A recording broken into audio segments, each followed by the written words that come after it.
Barcha o'zbeklar diqqatiga shoshilinch xabar e'lon qilindi. Assalomu alaykum hurmatli tomoshabin. Kanalimizga xush kelibsiz. Videoroliklarimiz ostida bir dona like hamda podpisatsiya tugmachasini bosib qo'yishni yodingizdan chiqarmang. Biz sizga har kunlik ob-havo ma'lumotlarini birinchilardan bo'lib taqdim etamiz. O'zgidromet bugun 12 mart uchun ob-havo prognozini e'lon qildi.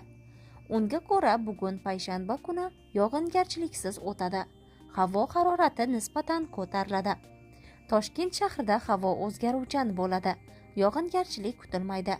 Kechasi va ertalab tuman tushishi mumkin. Shamol sharqdan 3-8 metr/sekund tezlikda esadi. Harorat kechasi 3-5 daraja sovuq, kunduzi esa 6-8 daraja iliq atrofida bo'ladi. Qoraqalpog'iston Respublikasi Xorazm viloyatida havo o'zgaruvchan bo'lib, yog'ingarchilik kutilmaydi. Ba'zi joylarga tuman tushishi mumkin. Shamol sharqdan 9-14 metr/sekund tezlikda esadi.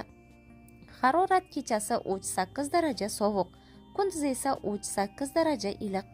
Ustiyurtda kechasi 10-12 daraja sovuqni, kunduzi esa 4 daraja sovuq, -1 daraja iliqni tashkil etadi.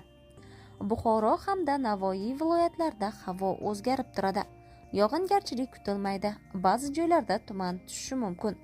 Shamol sharqdan 7-12 metr/sekund tezlikda esadi.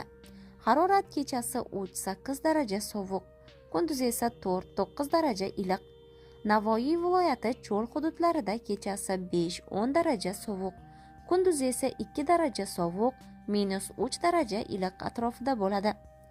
Toshkent, Sirdaryo, Jizzax, Samarqand viloyatlarida havo o'zgaruvchan bo'ladi. Yog'ingarchilik kutilmaydi. Ba'zi joylarga tuman tushishi mumkin. Shamol sharqdan 7-12 metr/sekund tezlikda esadi. Harorat kechasi 0-5 daraja sovuq, kunduzi esa 3-8 daraja iliq atrofida bo'ladi. Qashqadaryo hamda Surxondaryo viloyatlarida havo o'zgarib turadi. Yog'ingarchilik kutilmaydi. Ba'zi joylarda tuman tushishi mumkin. Shamol sharqdan 7-12 metr/sekund tezlikda esadi.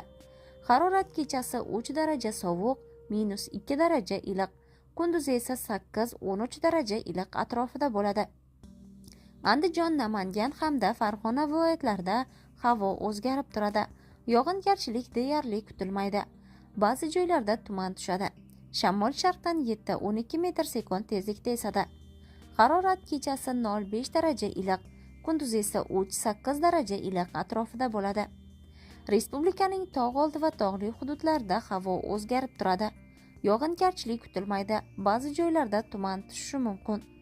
Sel, suv toshqin hodisalari yuzaga keladi. Tog'li hududlarda qor ko'chishi xavfi bor. Shamol sharqdan 7-12 metr/sekund tezlikda esadi. Harorat kechasi 10-15 daraja sovuq, kunduzi esa 3 daraja sovuq, -2 daraja iliq bo'ladi. Avvalroq O'zgidromet 12 mart payshanba kuni kechasi sovuq saqlanib turishini, kunduzi esa sovuq ob-havo massasi respublika hududidan chekina boshlanishini ma'lum qilgan edi.